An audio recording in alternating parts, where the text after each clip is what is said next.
Bapak Ibu Saudara, selamat pagi. Hari ini saya akan berbicara tentang pelajaran yang mahal, ular tembaga. Itu satu pelajaran yang sangat mahal yang dialami Israel. Kita akan membaca bersama Bilangan 21 ayat 4 sampai 9. Bilangan 21 ayat 4 sampai 9. Kita sama-sama berdiri.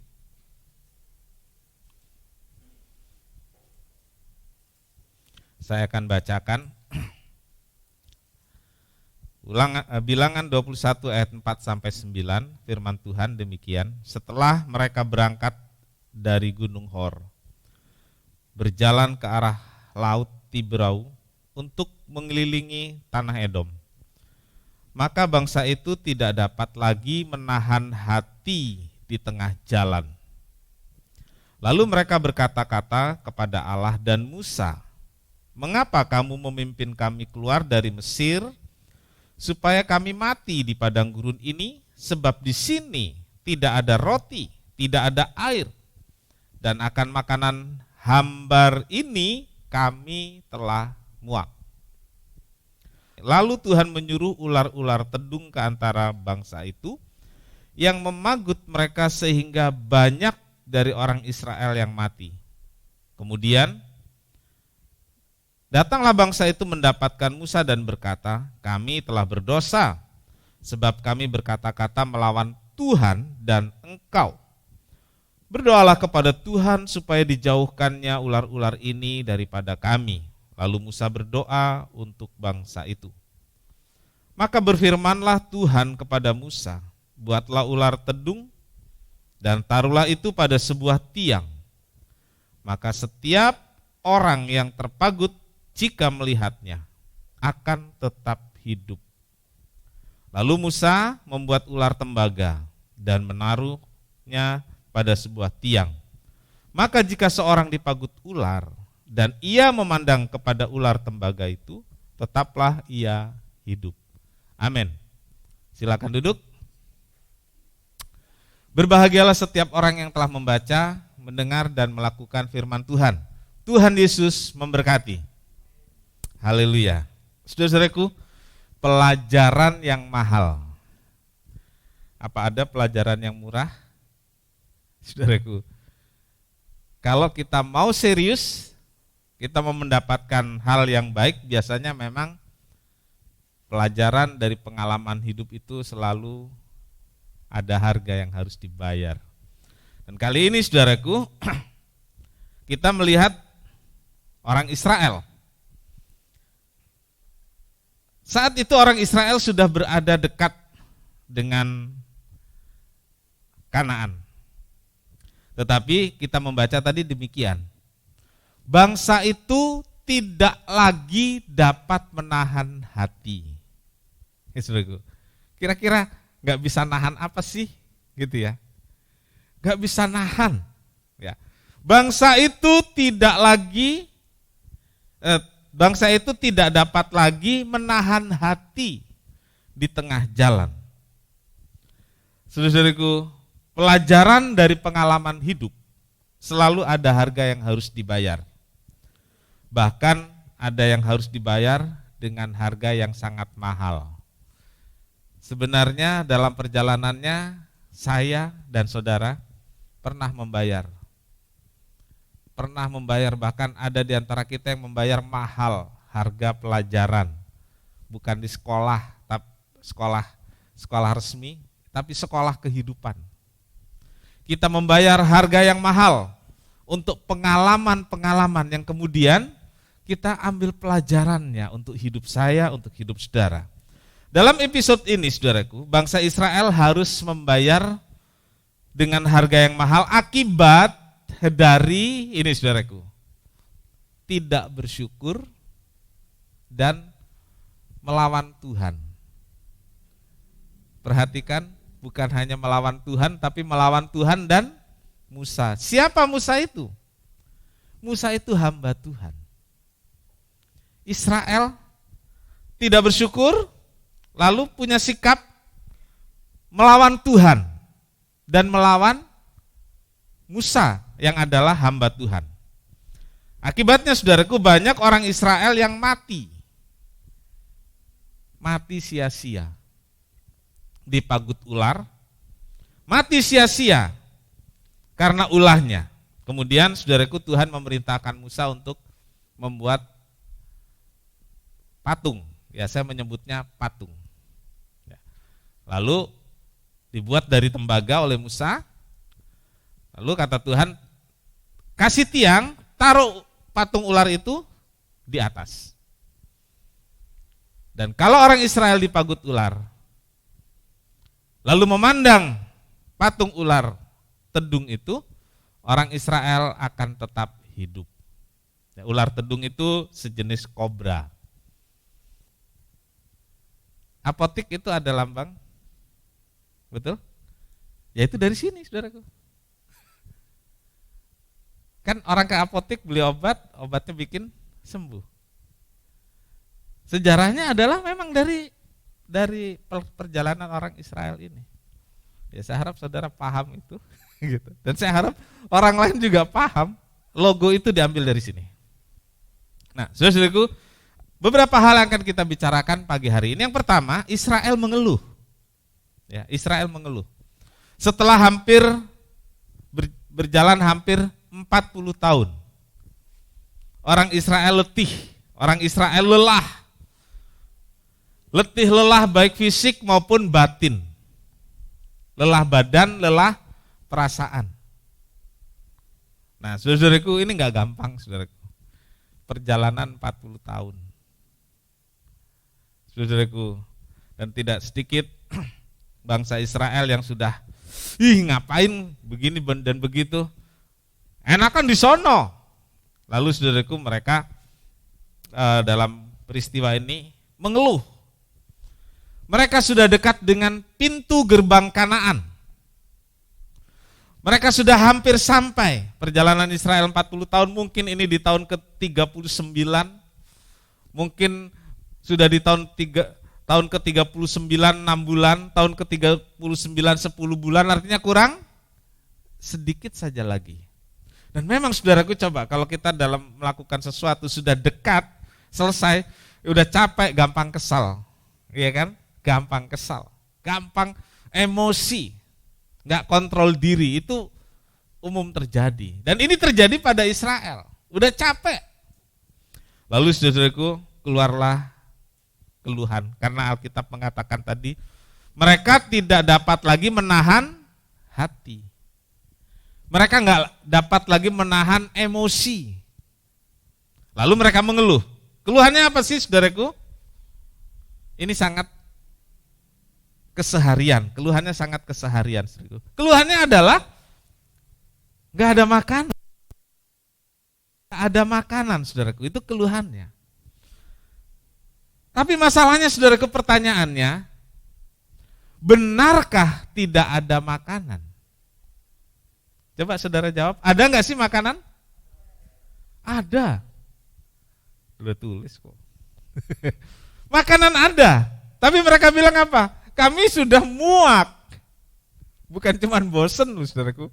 Kami sudah muak dengan makanan yang hambar ini.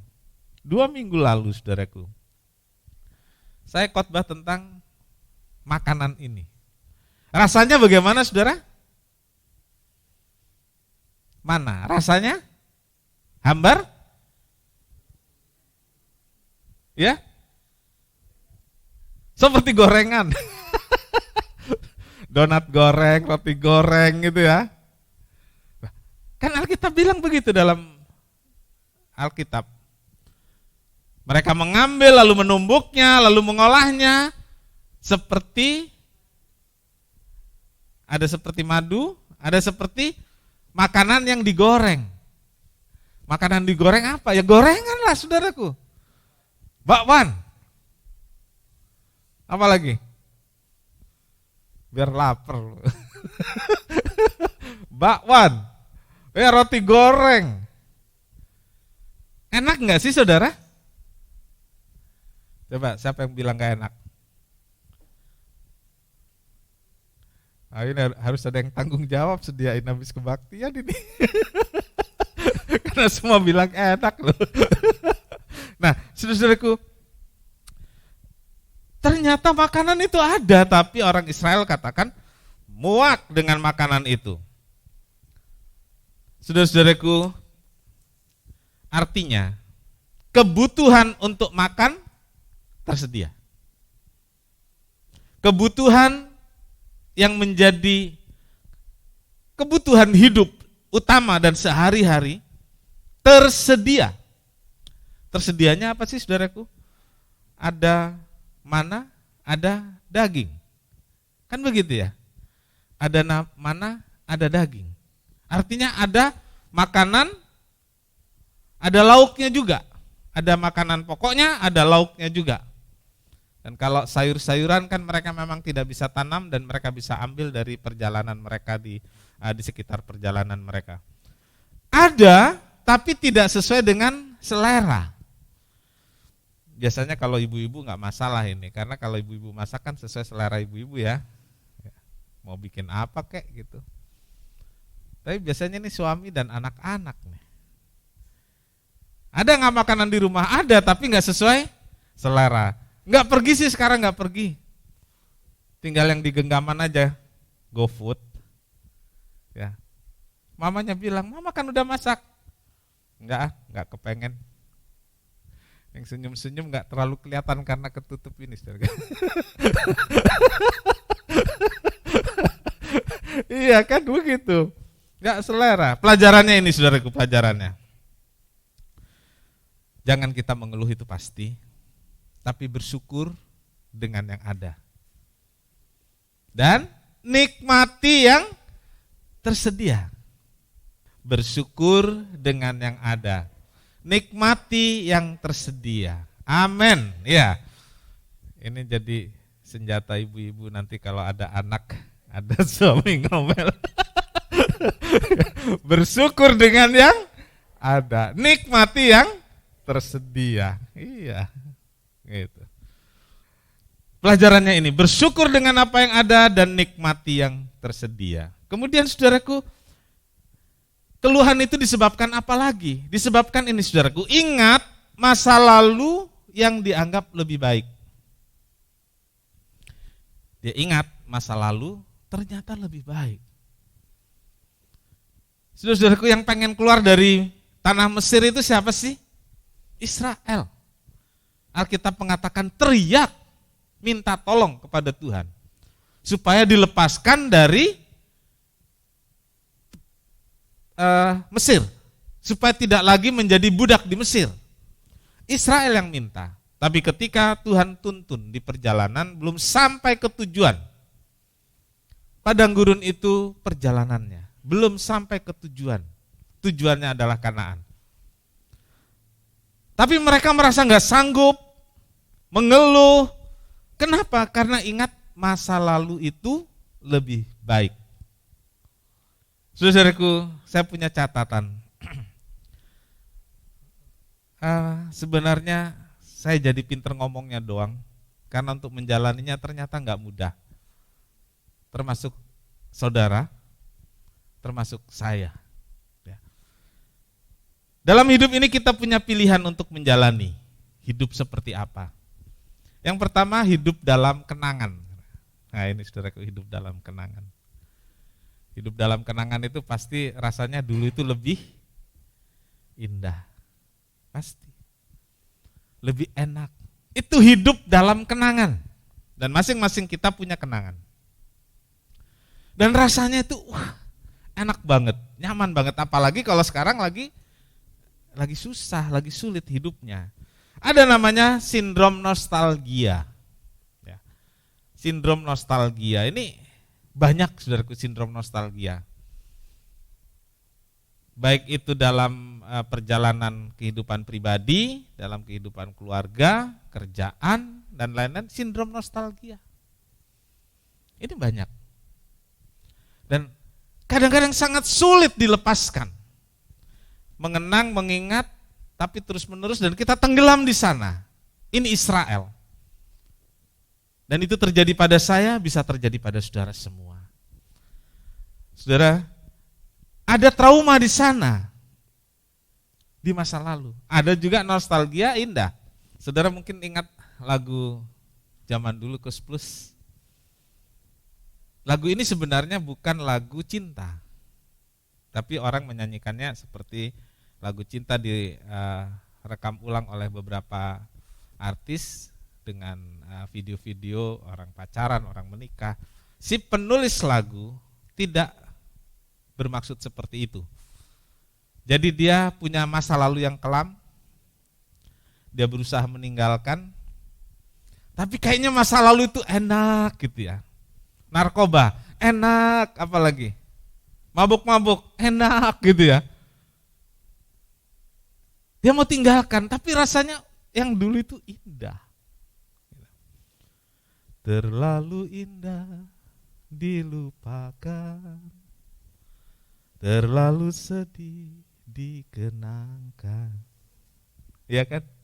Setelah aku jauh berjalan, engkau ku tinggalkan. Kalau saya begini nih, Ibu Doroti langsung nyamber deh.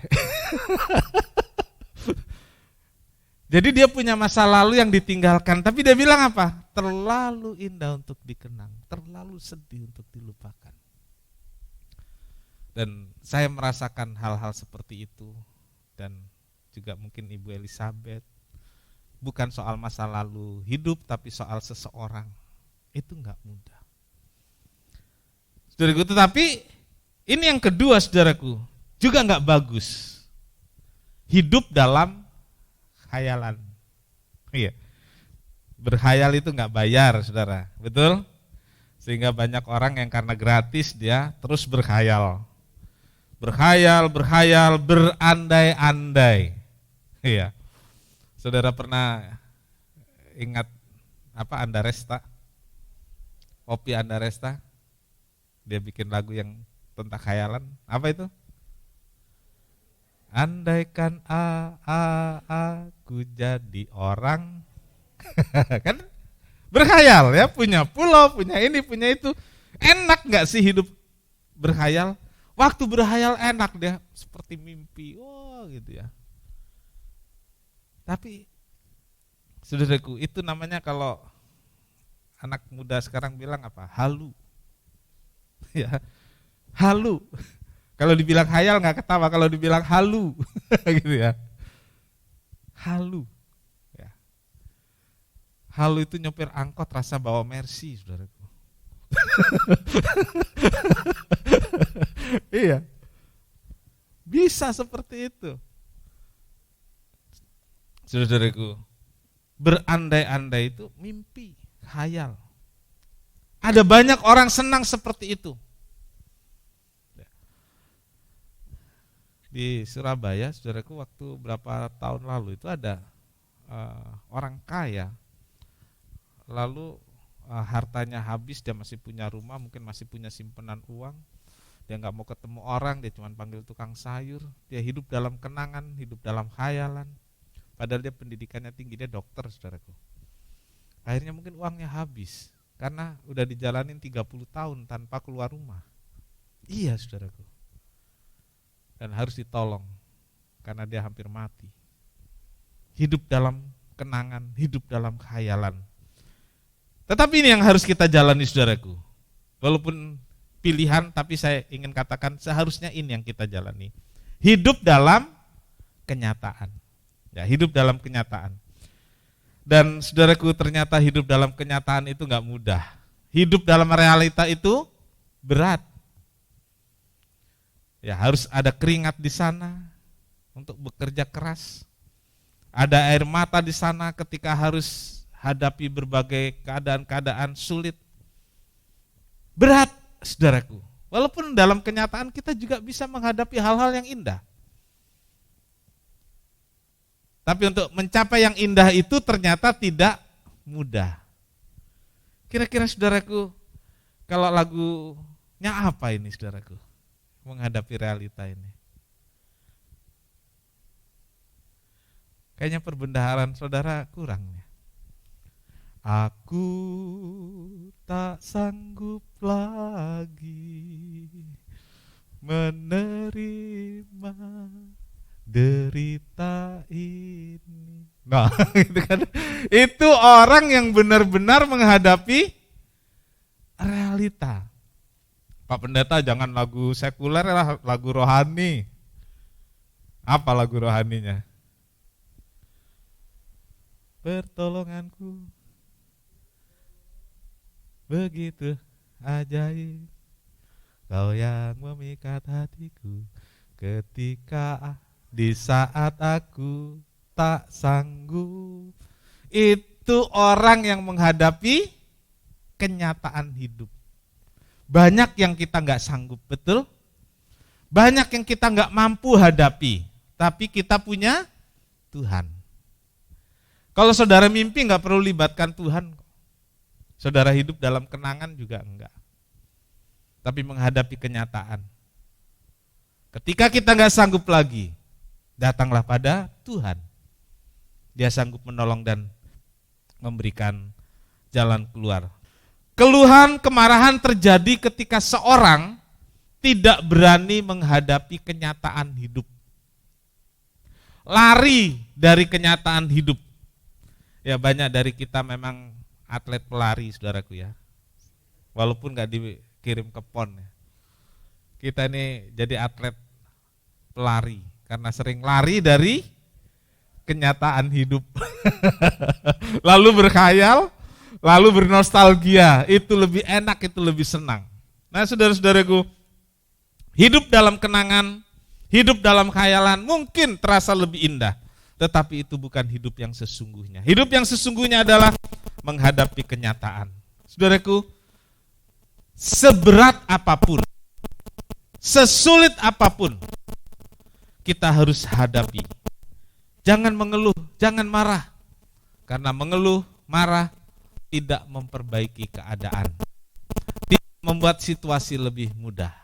Ya. Saudaraku, mengapa mengeluh? Ini saudaraku, mengapa? Why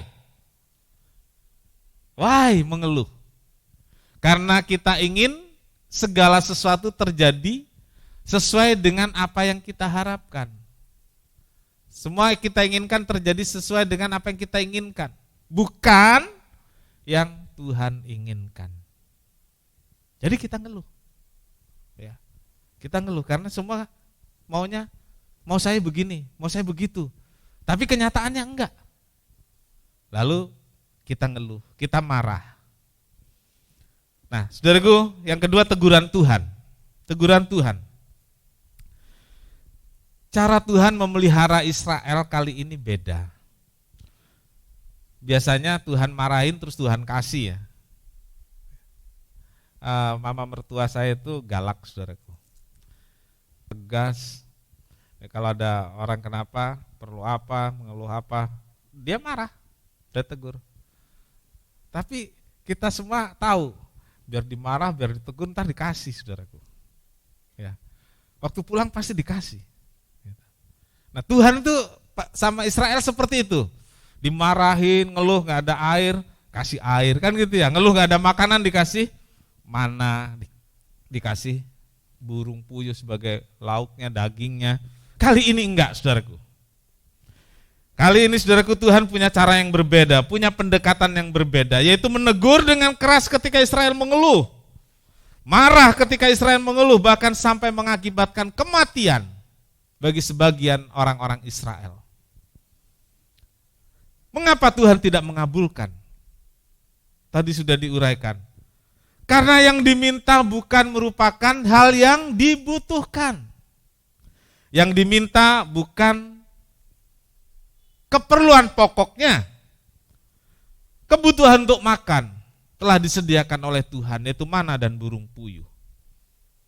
Tuhan sudah sediakan, tapi masih mengeluh, masih marah. Dan saudara-saudaraku, Tuhan kirimkan ular tedung, sejenis kobra yang hidup di padang pasir, dia di bawah-bawah pasir. Dan begitu ada getaran, begitu ada, ya kalau di tanah itu ada getaran begitu, dia keluar dari dalam pasir tiba-tiba dan dia langsung menyerang apa saja, termasuk manusia. Ya, binatang juga dia serang, apapun dia serang. Dan bisa dari ular kobra kita tahu sangat berbahaya dan mematikan. Nah saudaraku, dalam peristiwa ini Israel mendapat pelajaran dan harus membayar dengan harga yang mahal, yaitu kematian sebagian dari orang Israel. Yang diminta tidak diberi. Ini saya kaget saudaraku. Saya udah berapa kali baca, tapi kali ini saudaraku saya kaget. Udah dimarahin gak dikasih loh saudaraku. Kita gak membaca bahwa Tuhan memberi sesuatu lagi kepada Israel kan. Setelah peristiwa ini Israel harus berjalan. Harus terus maju untuk mencapai Kanaan. Yang diminta tidak diberi, justru Israel mendapat teguran keras sebagai pelajaran karena mengeluh. Saudaraku, mengeluh aja dijewer sama Tuhan loh saudaraku. Coba, setiap hari kita ini ada keluhannya enggak sih? Ada loh saudaraku. Dijewer loh sama Tuhan. Ini berat. Akibatnya sangat parah. Gitu. Jadi kita belajar untuk menerima apa yang ada, mengucap syukur dan nikmati yang tersedia. Yang ketiga, pengakuan dosa. Israel menyadari kesalahannya. Mereka datang kepada Musa. Ingat, mereka datang kepada Musa. Lalu bilang pada Musa, saya salah Musa. Bapak Musa, saya salah. Ya, minta ampun. Tolong sampaikan ke Tuhan. Ampuni kami. Saudaraku, seringkali kita juga berbuat salah. Atau kita marah pada Tuhan, marah pada pendeta, marah pada hamba Tuhan. Pernah enggak kita selesaikan kepada yang bersangkutan? Biasanya orang lain harus datang kepada kita untuk minta maaf. Kita enggak pernah. Kita bilang saya udah minta ampun pada Tuhan. Orang Israel minta ampun kepada siapa? Datang kepada siapa? Musa. Dan saudara-saudaraku, saudara perhatikan, mereka yang melawan Tuhan, melawan hamba Tuhan, hidupnya, kalau itu enggak diselesaikan, akan berat. Lalu Tuhan memerintahkan Musa untuk bikin patung ular tembaga. Musa membuatnya, dan dikatakan setiap orang Israel yang sudah dipagut ular, kemudian memandang patung itu akan tetap hidup. Yohanes 3 ayat 14-15.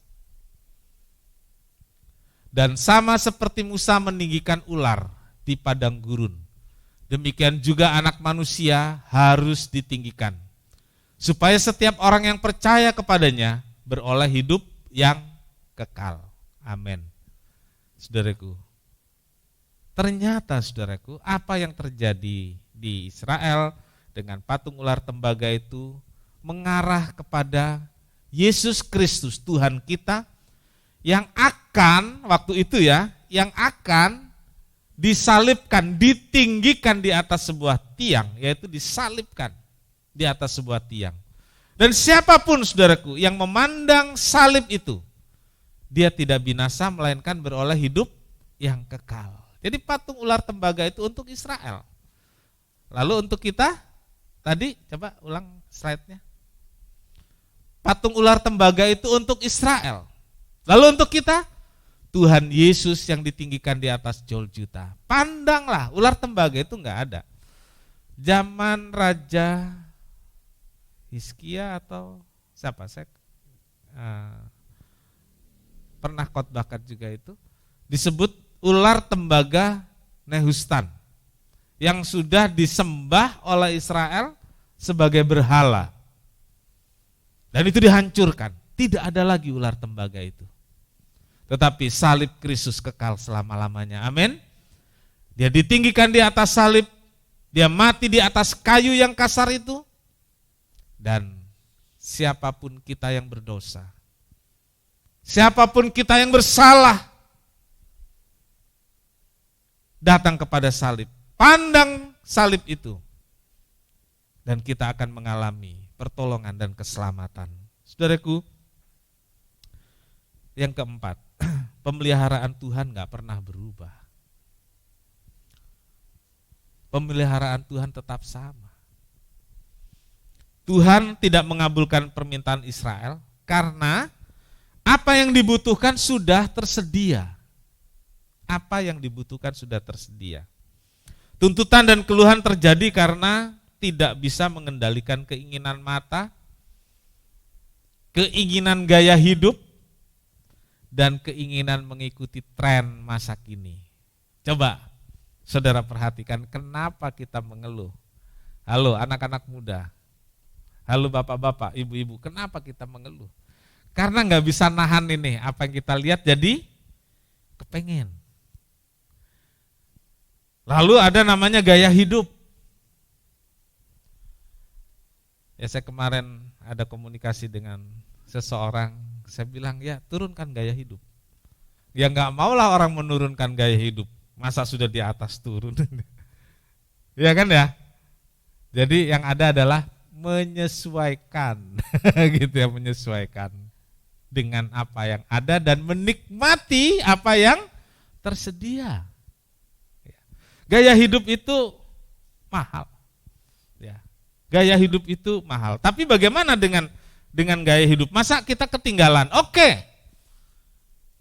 Kebutuhan hidup Tuhan yang jamin, Tuhan sediakan. Tapi gaya hidup kita yang usahakan dari berkat Tuhan. Kerja keraslah. Ya. Bukan nggak boleh loh saudaraku. Boleh. Tapi kerja keraslah. Dan jangan mengeluh. Jangan nuntut Tuhan untuk memenuhi gaya hidupmu. Banting tulanglah untuk mencapai keinginan memenuhi gaya hidup. Sulit. Kalau saudara punya keinginan ya perjuangkan. Ya. Saudara punya keinginan perjuangkan, tapi bukan dengan menuntut dan menyalahkan Tuhan kalau saudara tidak mendapatkannya. Filipi 4 ayat 19. Allahku akan memenuhi segala keperluanmu menurut kekayaan dan kemuliaannya dalam Kristus Yesus. Allahku akan memenuhi keperluanmu, kebutuhanmu. Alkitab gak menulis Allahku akan memenuhi segala keinginanmu. Allah akan memenuhi segala keinginan gaya hidupmu. Enggak, saudaraku.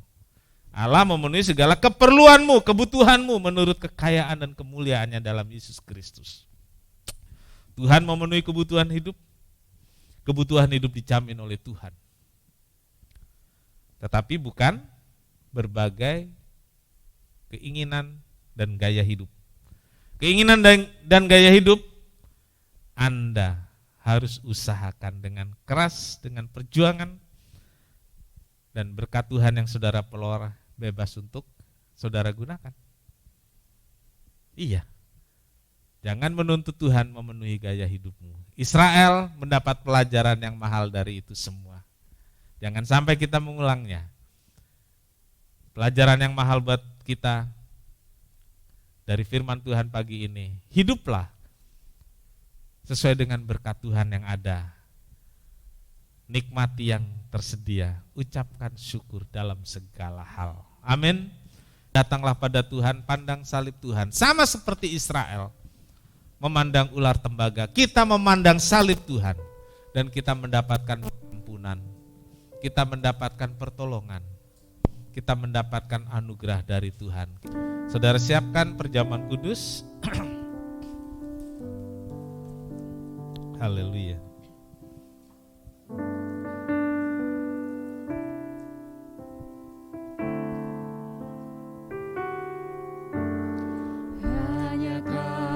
Tuhan di hidupku, Kau berikan hidup yang baru. Darah-Mu menyucikan, pulihkan hatiku. Ku nyatakan Kaulah segalanya. Engkaulah sumber pengharapan, kuasa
berdiri,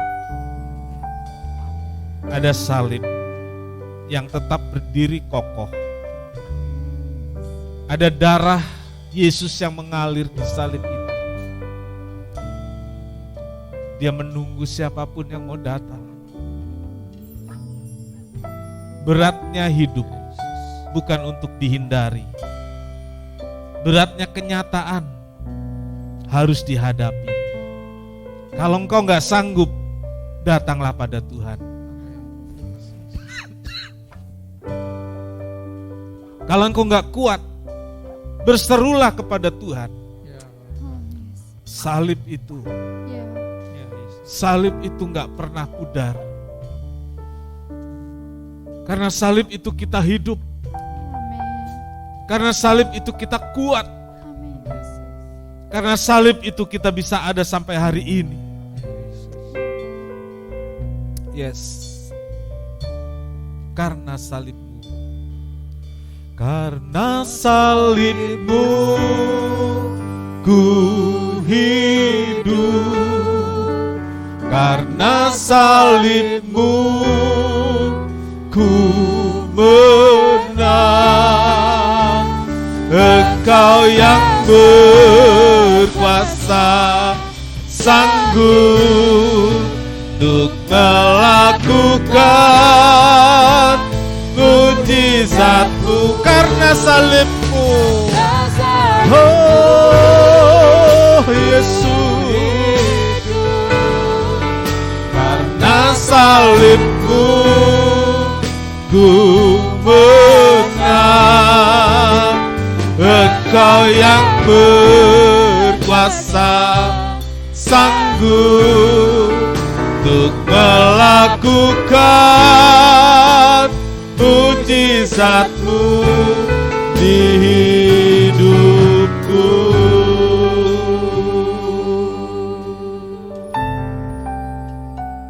Terima kasih Bapa di sorga untuk firman-Mu, untuk pesan-pesan Tuhan yang menegur kami dan juga memperbaiki kami. Tolong kami untuk tidak mengeluh.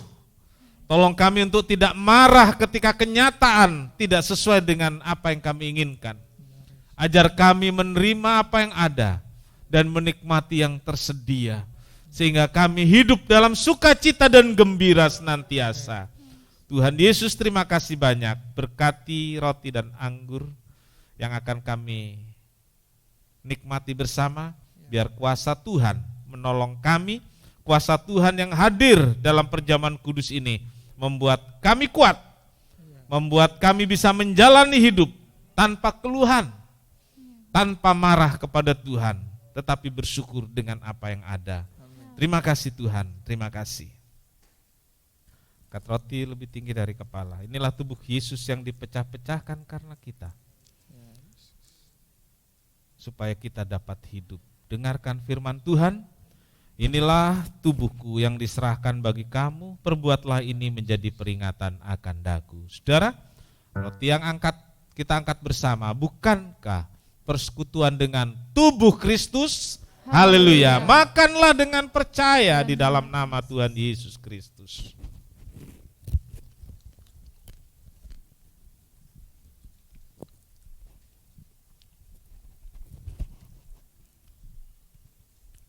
Haleluya. Dari tubuh yang hancur dipecah-pecahkan, mengalirlah darah. Itulah darah bagi kita orang-orang berdosa. Itulah darah yang membuat kita hidup sampai hari ini. Itulah darah Yesus yang menyembuhkan kita semua.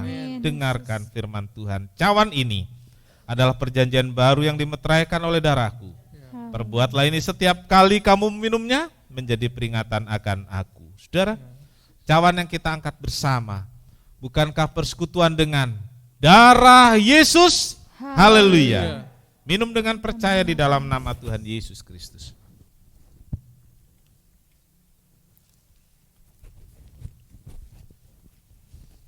Haleluya, haleluya. Oh, terima kasih Tuhan, terima kasih. Ada anugerah yang begitu besar. Anugerah yang menyelamatkan. Anugerah yang membuat kita hidup. Sangat besar anugerahnya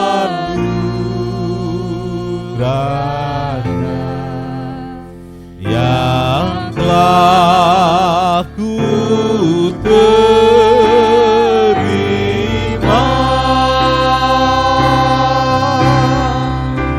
Sesat aku dulu kala,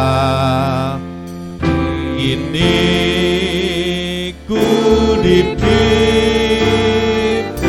Kita mengangkat tangan kita. Sangat besar anugerahnya, sangat besar anugerahnya yang telah ku terima.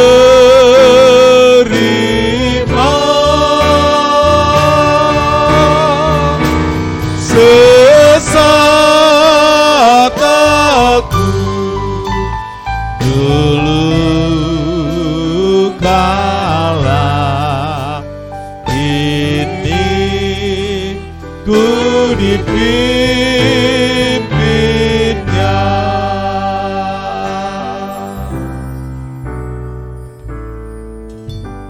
Terima kasih Tuhan untuk anugerah yang besar yang telah membuat kami hidup dalam sukacita dan bahagia, bahkan membuat kami memiliki hidup yang kekal. Amen. Terima kasih Tuhan, terima kasih untuk ibadah pagi hari ini. Berkati seluruh jemaat yang hadir, baik on-site di gereja ini maupun online di rumah masing-masing atau dimanapun mereka berada. Terima kasih Tuhan, terima kasih. Berkati korban persembahan, persepuluhan anak-anak-Mu dari sorga. Tuhan limpahkan kembali berkat berlipat ganda, cukupkan apa yang mereka perlukan, peliharakan jemaat-Mu dengan kesehatan yang baik. Amin. Terlebih di masa pandemi ini, biar proteksi darah Yesus terus terjadi pada keluarga kami, terjadi dalam hidup kami, dan Tuhan dipermuliakan. Terima kasih Tuhan, terima kasih, pimpin kami pulang dengan selamat dan sukacita, biar hari ini jadi hari yang indah, dan kami memuliakan Tuhan. Semua pelayan-pelayan Tuhan hari ini, Tuhan memberkati dan menolong dalam segala hal. Terima kasih, terima kasih. Tuhan memberkati engkau dan melindungi engkau. Tuhan menyinari engkau dengan wajahnya dan memberi engkau kasih karunia. Tuhan menghadapkan wajahnya kepadamu dan memberi engkau damai sejahtera. Saudara yang kasih, terimalah berkat dan damai sejahtera dari Allah Bapa, kasih karunia dari Tuhan Yesus, serta persekutuan Roh Kudus, serta kita semua sekarang sampai selama-lamanya. Ini doa kami ya Tuhan, yang kami alaskan di dalam satu nama, yaitu di dalam nama Tuhan Yesus Kristus Juru Selamat dan Penebus kami berdoa. Bapa kami yang di sorga, dikuduskanlah namamu, datanglah kerajaanmu, jadilah kehendak-Mu di bumi seperti di sorga. Berikanlah kami pada hari ini makanan kami yang secukupnya, dan ampunilah kami akan kesalahan kami, seperti kami juga mengampuni orang yang bersalah kepada kami. Dan janganlah membawa kami ke dalam pencobaan, tetapi lepaskanlah kami daripada yang jahat. Karena Engkau yang punya kerajaan dan kuasa dan kemuliaan sampai selama-lamanya. Amin. Bapa, terima kasih. Haleluya, haleluya. Bapa, terima kasih. Bapa di dalam surga, ku beri terima kasih.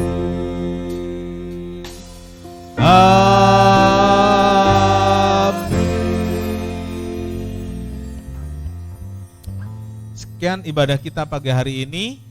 Selamat pulang, selamat menikmati hari Minggu ini. Tuhan Yesus memberkati.